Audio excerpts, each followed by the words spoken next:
से डरकर नौका पार नहीं होती, कोशिश करने वालों की हार नहीं होती।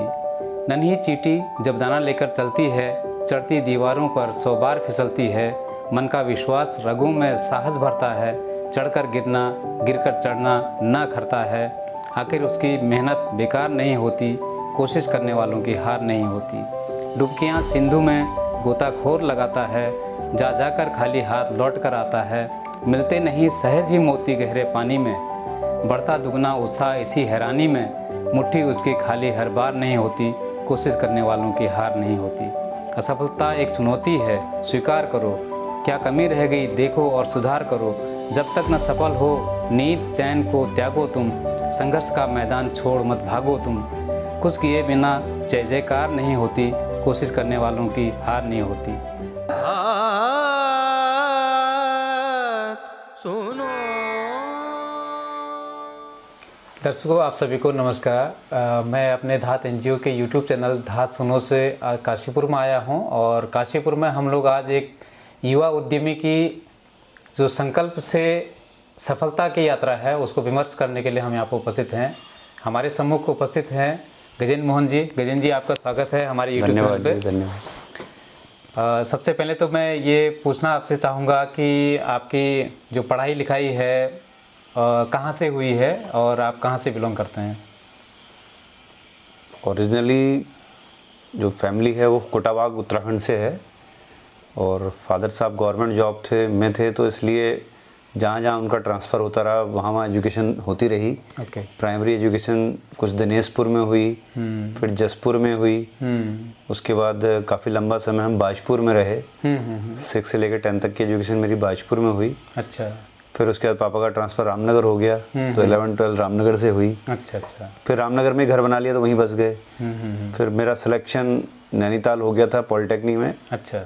फिर मैंने 91 से 94 तक मैं नैनीताल रहा। वहाँ से मैंने मैकेनिकल इंजीनियरिंग में डिप्लोमा किया। अच्छा अच्छा। और इत्तेफाकन कॉलेज से निकलते ही जॉब लग गई। वो भी अपने एरिया में ही एक कंपनी है चीमा बॉयलर्स लिमिटेड। अच्छा अच्छा। उनका बाजपुर में पहले वर्कशॉप था, वहाँ मेरी 94 में जॉब लग गई थी। तो आपने एक मन में अपना संकल्प लिया हुआ था कि जब हम पॉलिटेक्निक करेंगे तो उसके बाद जॉब तो एक एक्सपीरियंस के लिए किया आपने, लेकिन आपके मन में तो कुछ और ही ख्याल चल रहे थे। आपने कहीं ना कहीं मन में एक था कि कुछ ना कुछ आगे चल के अपना काम करेंगे, अपना एक प्रोजेक्ट पे अपना प्रोजेक्ट करेंगे। तो एक मन में था वो, पर साथ साथ परिस्थितियाँ ऐसी बनती गई कि वो समय भी आ गया कि हमें लगा कि अपना काम कर लेना चाहिए। बिल्कुल बिल्कुल। ठीक है। मैं 94 से 2009 तक चीमा बॉयलर्स में रहा। अच्छा अच्छा। वहाँ पे मैंने career as a training engineer start किया और धीरे धीरे बढ़ते बढ़ते मैं एज ए प्रोजेक्ट हेड वहाँ पे रहा। अच्छा। तो ऑल ओवर इंडिया में सारा मैं ही देखता था। और उस समय मेरे अंडर में करीबन 150 इंजीनियर्स थे। अच्छा। इतनी बड़ी टीम मेरे अंडर में थी। Very good. तो ऑल ओवर इंडिया जितने भी प्रोजेक्ट थे वो मैं ही हैंडल करता था उनको। फिर 2009 में कुछ मैनेजमेंट लेवल पे चेंजेज आए, जिससे मुझे लगा कि यहाँ से छोड़ देना चाहिए।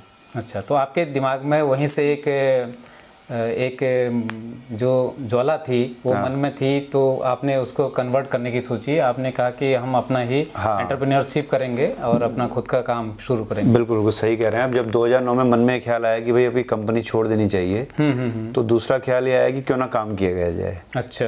है नहीं, क्योंकि ये वहाँ पे मैं सीनियर लेवल पे था, तो एक तो मार्केट में मेरी पकड़ अच्छी हो गई थी। मार्केट में लोगों से पहचान अच्छी थी।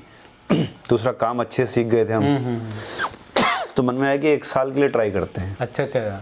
सबसे पहले था कि 1 साल देखते हैं, अगर 1 साल में मार्केट का रिस्पॉन्स अच्छा रहा तो वेल एंड गुड, नहीं तो जॉब दोबारा कर लेंगे कहीं ना कहीं। अच्छा, आपको अपने हुनर पे भरोसा तो था ही था। और आपने शुरुआत कर ली। तो ये कौन से स्टेट में आपने शुरुआत करी थी अपने प्रोजेक्ट? 2009 में हमने कंपनी शुरू करी है pressure and process boilers private limited के नाम से। अच्छा। इसका ऑफिस हमने चंडीगढ़ में ही बनाया। अच्छा अच्छा। और वर्कशॉप डाली यूपी में सहारनपुर। और इसके अंदर मैंने 2 अपने साथ, अपने एक मेरा जूनियर था लड़का गुरप्रीत सिंह, उसको लिया। अच्छा अच्छा। और एक मेरे परिचित थे, उनके थ्रू आए थे, वो अशोक मल्होत्रा जी के बेटे राहुल मल्होत्रा, उनको लिया। अच्छा अच्छा अच्छा। तो हम तीनों ने मिलकर फिर ये कंपनी 2009 में स्टार्ट करी, जिसका नाम था pressure and process boilers private limited. अच्छा। छोटे और बड़े बॉयलर्स हम इसमें बनाते थे। ये एसोसिएशन हमारी 2014 तक चली। अच्छा। फिर 2014 में कुछ चीज़ों को लेके सहमति नहीं, 14 साल चली। अच्छा, 14 साल चली। और 2022 में कुछ चीज़ों को लेकर सहमति नहीं बन रही थी, तो मैं फिर उनसे अलग हो गया। अच्छा, तो जब आप वहाँ से अलग हुए हैं तो आपने ये सोचा कि क्यों ना हम अपने स्टेट में उत्तराखंड में ही इस काम हाँ, को जब वो मतलब 3-4 महीने कह सकते हैं उसको, या 6 महीने ये मन में उथल पुथल चलती रही कि मैं उनके साथ ही कंटिन्यू करूँ या अलग हो जाऊँ। अच्छा। तो फिर मन में आया कि भाई मैं मार्केट में पहचान है, मार्केट मेरे साथ है। कुछ लोगों से मैंने जिक्र भी किया क्या करना चाहिए ऐसे समय में। तो ज़्यादातर लोगों का सजेशन ये था कि भाई आप छोड़ के अपना काम दोबारा शुरू करो। अच्छा। अगर आप इनके साथ डिस्प्यूट में पड़ जाओगे, लड़ाई में पड़ जाओगे, तो ये आपका समय बर्बाद कर देंगे। बिल्कुल। और आपकी मार्केट में पकड़ है, पहचान है, आप काम दोबारा कर सकते हो, वो आप में कैपेबिलिटीज़ हैं। अच्छा। तो फिर ये मन में आया कि क्यों ना अपने एरिया में चलें। अच्छा। क्योंकि बहुत सारा हमने बाहर घूम लिया, तो मैंने कहा चलो उत्तराखंड चलते हैं, बिल्कुल, अपने शहर के आसपास चलते हैं, तो एक तो अपने लोग होंगे और एक अपने एरिया में नई चीज़ डेवलप करने का हमें फ़ायदा होगा। बिल्कुल, एक नई इंडस्ट्री। जो आपने Gramp enviro solution private limited company की स्थापना करी है यहाँ उत्तराखंड काशीपुर में, तो वो किस सन में करी है, कब से शुरुआत करी? ये हमने स्टार्ट करी अगस्त 2022 से। अच्छा। 2022 में जुलाई में मैंने वहाँ से रिजाइन दिया एज ए डायरेक्टर, और उसके बाद मैंने यहाँ से फिर नया काम स्टार्ट किया अपना। अच्छा, तो आपकी जो कंपनी है उसमें कौन कौन लोग बोर्ड ऑफ डायरेक्टर्स में हैं, फैमिली के मेंबर्स की क्या पोजीशन है? हाँ, अभी बोर्ड ऑफ डायरेक्टर्स में सभी फैमिली मेंबर्स ही हैं। अच्छा। उसमें मेन स्टेक होल्डर मिसेज हैं। अच्छा, ठीक है जी, बेटी है और एक हमारे परिचित हैं वो हैं। 3 लोग हैं मेन बोर्ड ऑफ मेंबर में। बाकी मैं और बेटा जो है वो पेड डायरेक्टर से। अच्छा, पेड पे है। ओके, तो यहाँ पे अगर हम इस ग्रैम्प की अगर हम बात करें तो यहाँ पे किस टाइप के इंस्ट्रूमेंट्स बनाए जाते हैं और किस पे आप काम कर रहे हैं, प्रोजेक्ट क्या है? ग्रैम्प एनवायरो सॉल्यूशंस में ये उत्तराखंड की पहली इंडस्ट्री है जो हाई प्रेशर बॉयलर्स बनाती है। अच्छा। हमारे पास 125 kg तक के बॉयलर बनाने का लाइसेंस है। अच्छा, गवर्नमेंट इसके लिए लाइसेंस जारी करती है आपकी कैपेबिलिटीज और आपकी टेक्निकल स्किल को देखते हुए। तो 125 kg तक के बॉयलर हम बना सकते हैं। अभी हम 85 kg तक के बॉयलर बना रहे हैं। अच्छा। और ऑल ओवर द इंडिया हमारे प्रोजेक्ट चल रहे हैं। ज़्यादातर हम EPC प्रोजेक्ट्स करते हैं। अच्छा। EPC हो गया मतलब engineering, procurement and commissioning. Okay, ठीक है जी। तो इसमें हमने किच्छा में लगाया है एक 9 मेगावाट का प्रोजेक्ट है। अच्छा। माँ शीतला वेंचर्स के नाम से है। अच्छा। 300 KL का एथनॉल प्लांट है। उसमें कंप्लीट पावर प्लांट हमने सेटअप किया है। अच्छा। उसमें 60 TPH का बॉयलर है, 9 मेगावाट की त्रिवेणी की टरबाइन है। अच्छा। बाकी उसका इलेक्ट्रिफिकेशन सिस्टम है सारा। उन्हीं का एक प्रोजेक्ट अभी कालाडूंगी में आ रहा है। वो भी 2 मेगावाट का कंप्लीट प्रोजेक्ट है, वो भी हम कर रहे हैं। अच्छा। इसके अलावा हमने महाराष्ट्र में लातूर में एक प्रोजेक्ट हमारा 1.5 साल से चल रहा है, कमीशन हो गया है। ग्रेनेटिव पेट्रोकेम के नाम से है। अच्छा। ये 4 मेगावाट का प्रोजेक्ट है। एक प्रोजेक्ट हम हैदराबाद में कर रहे हैं, ये 7.5 मेगावाट का प्रोजेक्ट है विद 60 TPH बॉयलर। एक प्रोजेक्ट हम पूना के पास कर रहे हैं, वो भी सेम 7.5 मेगावाट का है। एक प्रोजेक्ट और हमने 2 मेगावाट का किया था ESC पावर का बिहार में, वो कंप्लीट हो गया, वो भी पिछले 1 साल से चल रहा है। और इसके अलावा छोटे 3-4 प्रोजेक्ट और हैं जो भी हमारे कुल मिलाकर के आपके भारत में तो लगभग सभी राज्यों में आपके प्रोजेक्ट चल रहे हैं। तो क्या बाहर, भारत के अलावा बाहर के देशों में भी कहीं पर आपके सप्लाई या फिर प्रोजेक्ट? हाँ, बाहर भी अभी हमने युगांडा सप्लाई किया है एक छोटा बॉयलर। अच्छा। नेपाल सप्लाई किया है, अभी इथोपिया सप्लाई कर रहे हैं। अच्छा। बाहर के प्रोजेक्ट्स भी कर रहे हैं हम लोग। अच्छा, और किसी अन्य एशियन कंट्री या फिर यूरोपियन कंट्री से भी कुछ इस टाइप के ऑर्डर्स वगैरह आपके पास आते हैं? हाँ, ऑर्डर तो डिस्कशन चलते रहते हैं और जैसे वो तो आते रहते हैं ऑर्डर। अच्छा, तो यहाँ पर जो आपके ग्रैम्प एनवायरो सॉल्यूशन है उसमें कितने एम्प्लॉय यहाँ पर काम कर रहे हैं, कितने लोगों को आप रोज़गार से जुड़े हुए हैं? अभी हमारे पास करीबन जो ग्राउंड में वर्कर्स हैं वो करीबन 110-120 के आसपास हैं। अच्छा। और जो हमारा मैनेजिंग स्टाफ है जिसमें मैनेजर्स हैं, सुपरवाइजर हैं, टेक्निकल टीम्स है, वो करीबन 40-45 के आसपास है। अच्छा। ये लोग हमारे यहाँ पे हैं। इसके अलावा जहाँ जहाँ हमारी साइट चलती है वहाँ अलग टीम रहती है, वो अलग है। अच्छा। जाहिर है, जैसा आपने कहा कि हम उत्तराखंड के सबसे पहले ऐसे संस्थान के रूप में उभर के सामने आए हैं, तो निश्चित रूप से कहीं ना कहीं कोई ना कोई सम्मान वगैरह आपको मिलता होगा। तो 2024 में मैंने पेपर में पढ़ा हुआ था। हाँ जी। तो उस सम्मान के बारे में बताइएगा, वो किस हाँ, 2024 में दैनिक जागरण ने एक सर्वे किया था। अच्छा। उसमें उन्होंने कुछ हर फील्ड से रिलेटेड सभी लोगों को चुना था। और उन्होंने ये प्रोग्राम जॉर्जिया में किया था। अच्छा। जॉर्जिया की राजधानी में वहाँ ये प्रोग्राम, तो वहाँ उन्होंने एक अचीवमेंट अवार्ड दिया था कि आप उत्तराखंड के पहले हाई प्रेशर बॉयलर मैन्युफैक्चरर हैं। Very good. हाँ जी। और इसी क्रम में मैंने लेटेस्ट पढ़ा था कि हाँ, अभी इस साल भी अमर उजाला ने एक कुमाऊं उदय के नाम से एक सम्मान शुरू किया है।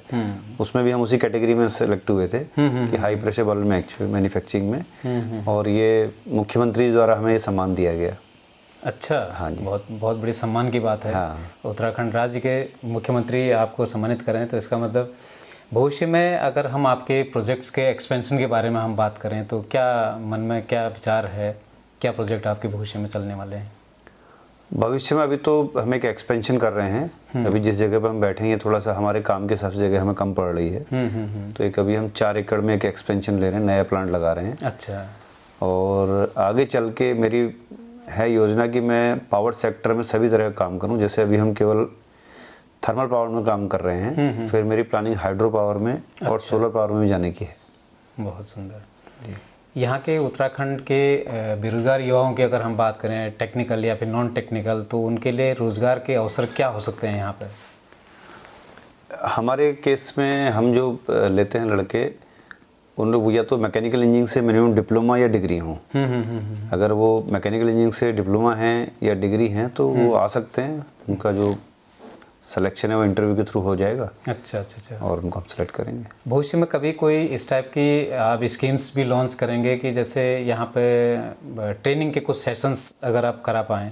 हाँ, वो अभी हम करने जा रहे हैं। हमारी एक टाई अप की बात चल रही है वर्कशॉप की ITI हल्द्वानी से।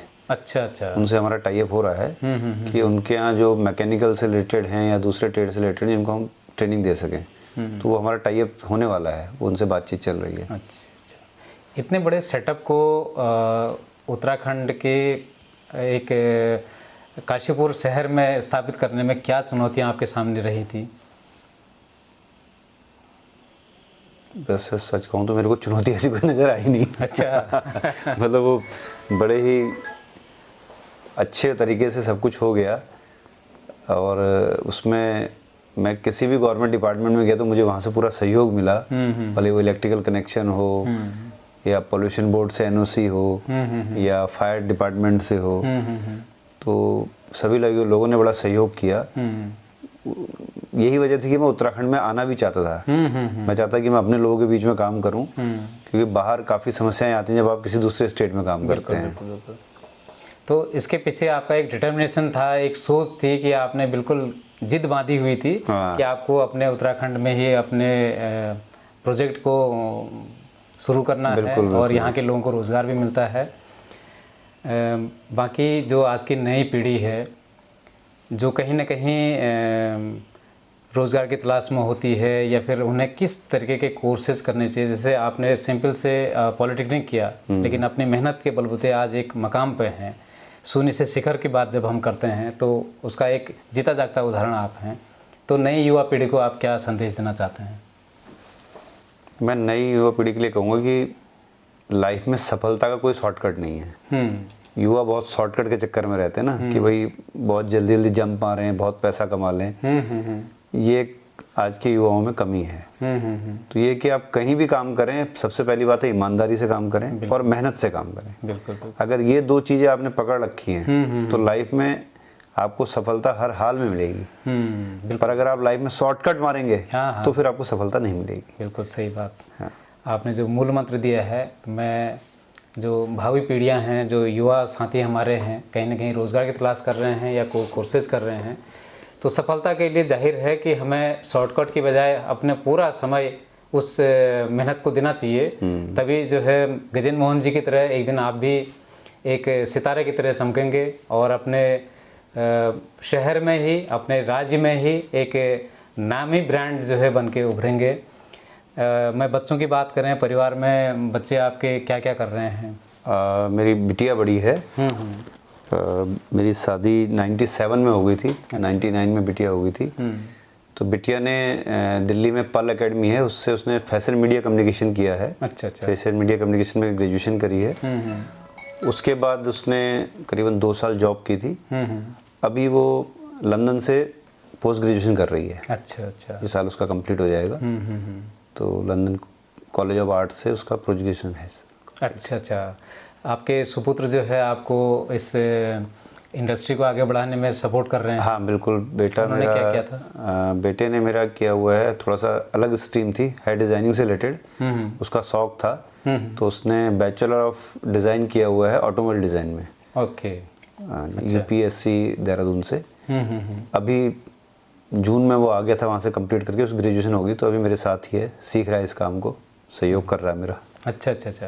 बिल्कुल, आपके नक्शे कदम पे आपके सुपुत्र भी चल रहे हैं। हम आपके भविष्य में जो नया प्रोजेक्ट आपका यहीं पर शिफ्ट होने वाला है, जो अपने ओन प्रॉपर्टी में शायद मेरे ख्याल से होगा, और उसकी रात चौगुनी दिन दोगुनी तरक्की के लिए मैं शुभकामनाएं प्रेषित करता हूं आपको। और उम्मीद करता हूं कि आप इसी तरीके से अपने सामाजिक सरोकारों में भी अपनी भागीदारी करेंगे, और नए युवाओं को, जो बेरोज़गार युवा हैं, उनको कहीं ना कहीं ट्रेनिंग के ज़रिए, कहीं रोज़गार के ज़रिए उनको भी जोड़ेंगे। बिल्कुल। और आपसे बातचीत करके हमको बहुत अच्छा लगा।